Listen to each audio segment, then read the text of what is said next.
I think I found a new process this weekend. When I was in high school, I made these really intricate drawings that were kind of misproportioned and they were really like strange, but I would build them with white charcoal on a black page and I would just find the light and kind of work incrementally. Since then, I've been taught a lot about formal observation, and those techniques tend to be more general. They tend to work across the page, they tend to try to level all of these things together. But reverting back to this style of drawing, I was finding way more success now that I know all of these other techniques and I have practice observing and metering my observations with other information on the page. It allowed me to really maintain proportion and maintain key.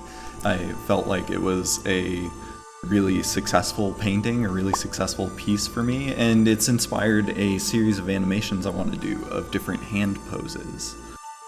So I'm just gonna break down why I think that this drawing method was successful for me now that it wasn't when I was in high school. It's kind of a natural way to draw. It's something that we might feel inclined to, so it's incremental, like I said. So like you might start in one space and you might move to another and you'll like follow the head and I'm trying to like trace my body.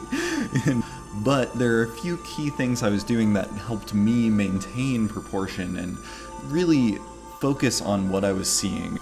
So the first thing that I noticed I was doing was I was using really short marks, which is a habit I've built from measuring. So when I'm measuring in a drawing, I tend to use my pencil, my utensil, half of this. It's like 1.5 pencil widths from this height. So this is my unit of measurement.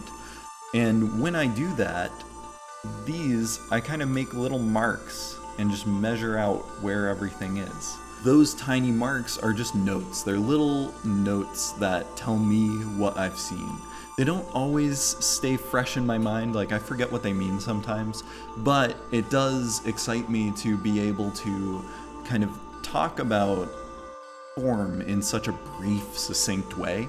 And it lets me collect a lot of those little points. And the more points of that I collect, the more the world or the figure or whatever my subject is emerges from the drawing. And this relates to the way our eyes work. And I tried not to bounce around too much. I was like really feeling the connectivity of everything.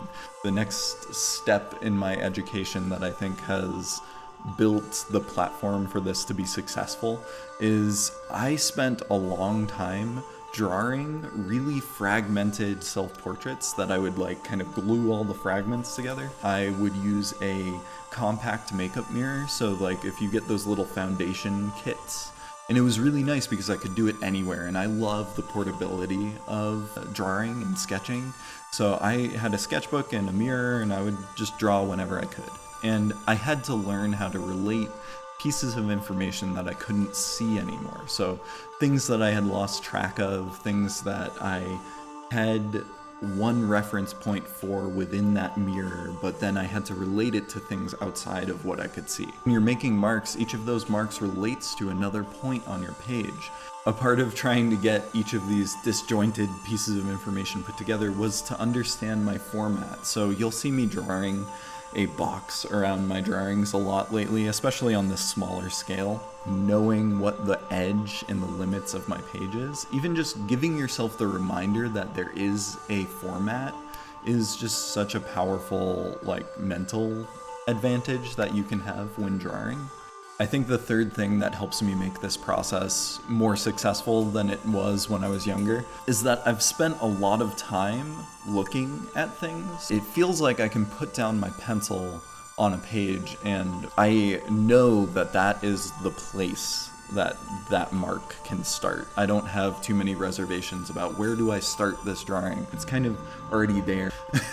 I can imagine the image on the page before I start drawing, which is just something that comes with practice. I think a really good exercise for getting this down is the blind contour drawings, or just trying to draw without looking away from your subject. Don't look at your paper. You don't need to know what's happening on the paper. Looking and drawing are two of the most important things. So there we have it. There are 3 reasons that we can draw the way that I've drawn this weekend. One is that I used short marks, little marks that came out of my measuring process, but I started to apply them in a more like linear manner. So like one after another, kind of working my way around the page. And those short marks helped me a lot in terms of making this work.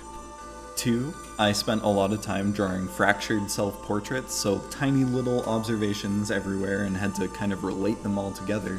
And the thing that I learned from that was that I could control my format. I could really understand what the image on the page was.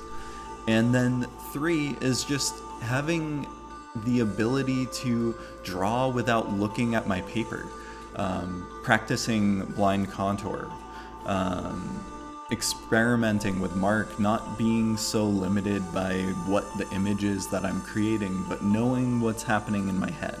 I'm calling this a tactile drawing method, and that's just because it feels like I am touching the form of what I'm drawing. It feels like I'm kind of grazing over things in order and just moving slowly around, picking up small sensations of form. It's a very slow process with lots of tiny marks, just kind of looking for intersections of form. That's mostly what I'm responding to, is where form connects with another form. I'm just really excited about the aesthetic quality of this. I'm excited about the potential of gesture and some really sensitive, intimate qualities of my subject to come through, because this process reveals so much since it's so mark derivative.